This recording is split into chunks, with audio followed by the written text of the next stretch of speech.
We're now going to take a look at our next segment that focuses on what is happening within India, particularly around Mr. Wangchuk and his hunger strike, and of course what it represents and how the BJP is handling the issue. For that, we've been joined by Dr. Amarjeet Singh, who's a political analyst also from Washington, D.C. Thank you very much, Dr. Amarjeet, for being part of the newsroom today. I'd like your perspective in how you're viewing these things and developments taking place, especially with regards to the hunger strike that has been continuing by Mr. Wangchuk, and now, of course, his forcible admission into a hospital, and the petition by his wife also that was rejected by the Indian court. What really do you think is happening here with the BJP handling this situation? First of all, thanks, Sana, for having me on your show again. What is happening at Jantar Mantar and in Delhi overall is what the BJP government has been doing since 2014.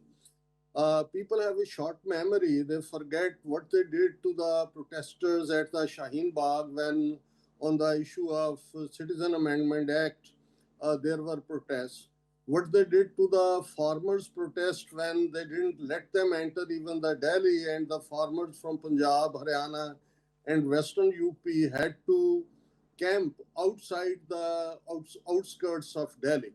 So what has happened in the last 24 hours and the latest news what I have seen that Sonam Wangchuk, he has declared that he will continue his fast in hospital until he himself or the representatives of Cockroach Janata Party are allowed to meet parliamentarians and other decision makers. Second thing is that firstly, when they lathi charge, they had tear gas shells and all and dispersed the protesters, and even police occupied the Jantar Mantar, their protest place. Now the latest is that protesters have reclaimed that site. So these are the two developments which have happened in the last 2-3 hours, and in the parliament as well, as it was the first day of the monsoon session of the parliament. The opposition parties, they brought the issue, and the parliament had to be adjourned for a couple of times. So there was no activity in the parliament other than that in the upper house, which is called Rajya Sabha. They are going to bring a bill which is like if anybody does insult to Vande Mataram, which is the favorite of BJP, in which there is a hatred for the Muslims in the last two sentences of that he will go, he or she will be imprisoned for 3 years in jail. So I think the BJP, whose mother organization RSS almost 100 years ago, in 1925, they declared Hindu, Hindi, Hindustan just on the Nazi ideology, their political mission. They are coming now the final stage, but it's not only now the minorities, they may be Sikhs, Muslims, Dalits, or Christians, they have suffered or their voices has been crushed. Now even the voice of dissent, and we'll have to see that Sonam Wangchuk is an international personality, environmentalist who has brought honor to India. Even his father, he was an activist who first time in Ladakh agitated to get the few tribes there, the scheduled tribe status. And he also went into fast and to death, and Indira Gandhi herself went to Ladakh to offer him juice, and finally they accepted their demand. So I think Sonam Wangchuk and Cockroach Janata Party, to which he has given support, very simple thing is that in the month of May, the NEET exam, which is their entrance test for medical graduates, and then is UG, which is for the general services, in which over 3 million students participated, were to participate. They took exam. Then couple of days later, it was found that paper leak was there at couple of places. They rescheduled the thing, and in the process, we forget that before this protest, which is massive, thousands upon thousands of young students of all shades of society have gathered there. In the last 2 months, over 100 students have committed suicide because of the pressure when you prepare for such a examination and all of a sudden that is cancelled. So I think it is one symptom of the disease, which is that how BJP government has crushed the voice of dissent. We have seen this everywhere, and even a couple of months ago, even a few women wrestlers, those who brought honor to India in the field of wrestling, when they were protesting there for their sexual harassment by one of their leaders, Brij Bhushan, who was the BJP leader, even they were mistreated. And even yesterday, now even I have seen the news that Gitanjali, wife of Sonam Wangchuk, even was assaulted by the police. So I think, unfortunately, in India, it's not a climate that many imagine that it will be like the change in Bangladesh or Sri Lanka or Nepal, or they think that this Gen Z will change the whole thing. I think very simple demand of Cockroach Janata Party on this issue is the resignation of Mr. Dharmendra Pradhan, who is the education minister. But looking at the RSS policy and whatever they have done to the different voices of dissent, I don't think that any even political party has been able to stand before them. Look at what they did in West Bengal under the SIR when they defranchised lakhs of Muslims by taking their names out. The same process they are doing in Punjab now, where they are planning to capture Punjab in 2027, and thousands upon thousands of their SIR workers, they have descended on Punjab.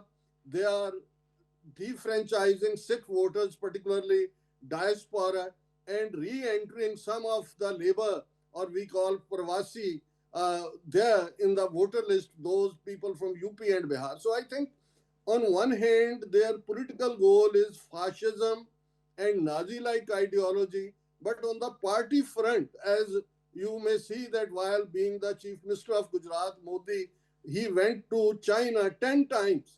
And their model of governance, they don't want any opposition. The so-called largest democracy on this planet, I think it has all the negative traits of Nazism, fascism, and they want to create a system like China's one-party system so that there shouldn't be any voice of dissent. I So I think understand that.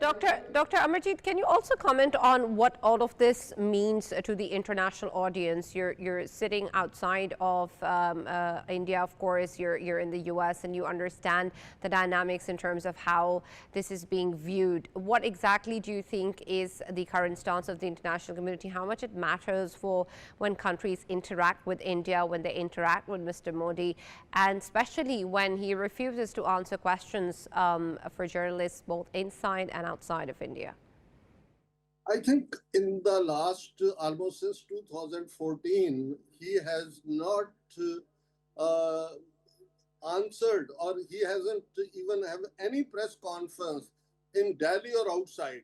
During the presidency of Biden, one time they said he will take two questions, and one journalist from Wall Street Journal, when she asked about the treatment of minorities and all, and the way he answered it, and the way later on that journalist of Indian origin, of course a Muslim lady, she was told that White House has to again come in her defense. So I think India, its image as first thing as being a Sikh, I can vouch for that in the last 30 years since I had been in United States lobbying here for our cause, whatever people went through in Punjab, and even the reflection of it now the people have seen in the film Satluj, and even which was not allowed by the censor board for 4 years to be cleared, and on OTT platform it was taken off after 48 hours. So I think this image, and even in Delhi, where in Jantar Mantar this is happening, they have cut off the internet and everything.